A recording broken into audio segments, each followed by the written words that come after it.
కూటమి ప్రభుత్వ బడ్జెట్లో పవన్ కళ్యాణ్కి అన్యాయం జరుగుతోంది. పవన్ కళ్యాణ్నే నమ్ముకున్నటువంటి వాళ్ళ ఆశల మీద నీళ్లు జల్లేసినట్టు అవుతుంది. అదేంటి పవన్ కళ్యాణ్కి బడ్జెట్లో అన్యాయమా అని మీరు అనుకుంటే పప్పులో కాలేసినట్టే. ఎందుకంటే ఆంధ్రప్రదేశ్ రాష్ట్ర ప్రభుత్వం గ్రామీణాభివృద్ధి పంచాయతీరాజ్ శాఖకు నిధులు పెంచినట్టుగా ప్రకటించింది. గత ఏడాది కూడా అదే శాఖకి పెంచుతున్నట్టుగా తెలిపింది. కానీ తీరా ఆచరణలోకి వచ్చేసరికి సుమారుగా 2.5 కోట్ల రూపాయలు కోత కోసింది. బడ్జెట్లో కేటాయింపులకి ఆచరణలో ఖర్చు చేసిన దానికి పొంతం లేకుండా మారింది. ఇప్పుడు కూడా బడ్జెట్ పెంచుతున్నట్టు ప్రకటించినప్పటికీ అది తీరా ఆచరణకు వచ్చేసరికి ఎంత మొత్తం అన్నది ప్రశ్నార్థకం. అదంతా పక్కన పెడితే పవన్ కళ్యాణ్ మీద ఎంతో ఆశతో, పవన్ కళ్యాణ్ మీద నమ్మకంతో, తమకు ఏదో సాధించి పెడతారు అనే ధీమాతో పిఠాపురం వాసులు జనసేనకి పట్టం కట్టారు. గాజువాక భీమవరం వాసులు పవన్ కళ్యాణ్ ఓడిస్తే పిఠాపురం వాసులు జనసేన పార్టీ అధినేతకు అసెంబ్లీలో అడుగుపెట్టే అవకాశాన్ని కల్పించారు.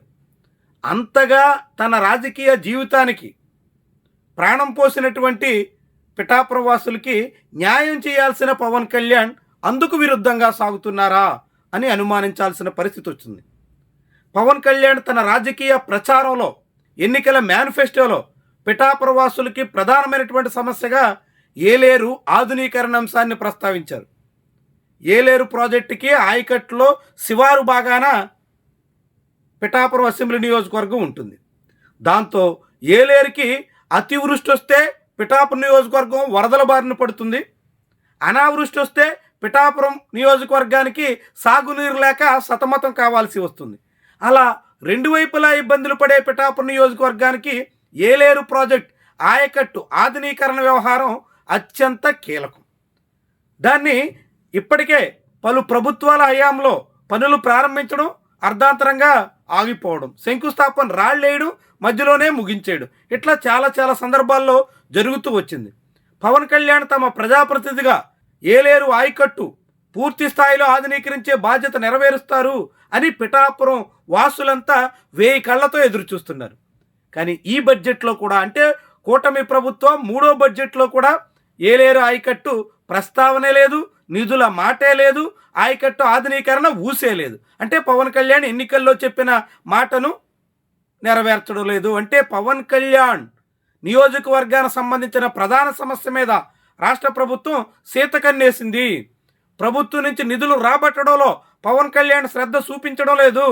పవన్ కళ్యాణ్ శ్రద్ధ చూపకపోవడం వల్ల పిఠాపురం వాసులంతా పూర్తి స్థాయిలో వరదలు వచ్చినా, లేదంటే అనావృష్టి వచ్చినా అల్లాడిపోవాల్సిన పరిస్థితిలో విలవిల్లాడక తప్పని దుస్థితి దాపురిస్తోంది. ఇదొక ముఖ్యమైనటువంటి భాగం. అయితే రెండోది ఉప్పాడ సముద్ర తీర కోత నివారణ వ్యవహారం. దాని మీద కూడా పవన్ కళ్యాణ్ చాలా మాటలు చెప్పారు. ఇటీవల ఉప ముఖ్యమంత్రి హోదాలో కూడా ఉప్పాడకెళ్ళి త్వరలోనే పనులు పూర్తి చేస్తామని చెప్పారు.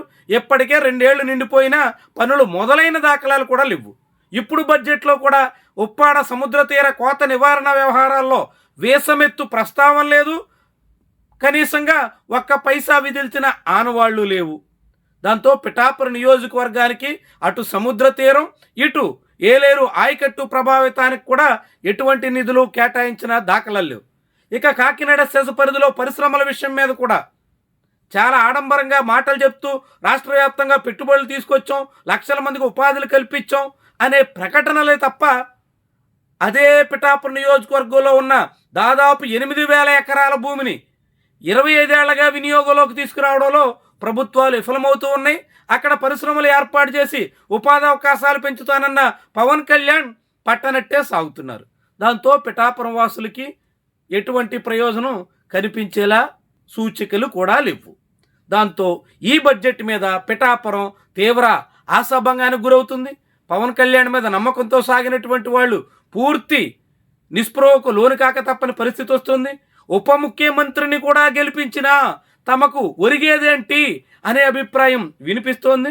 మొత్తంగా పిఠాపురం ఆశలు పెట్టుకున్నప్పటికీ అడియాసలు పాలు కావాల్సిన స్థితికి వచ్చేస్తుంది. మరి దీని మీద పవన్ కళ్యాణ్ స్పందిస్తారా? బడ్జెట్లో కేటాయింపులు సాధిస్తారా? పిఠాపురం నియోజకవర్గం అభివృద్ధి విషయంలో తాను చెప్పిన మాటలు నెరవేర్చడానికి తగ్గట్టుగా చర్యలు తీసుకుంటారా? ఇవన్నీ ఇప్పుడు ఉప ముఖ్యమంత్రి చేతుల్లో ఉన్నాయి.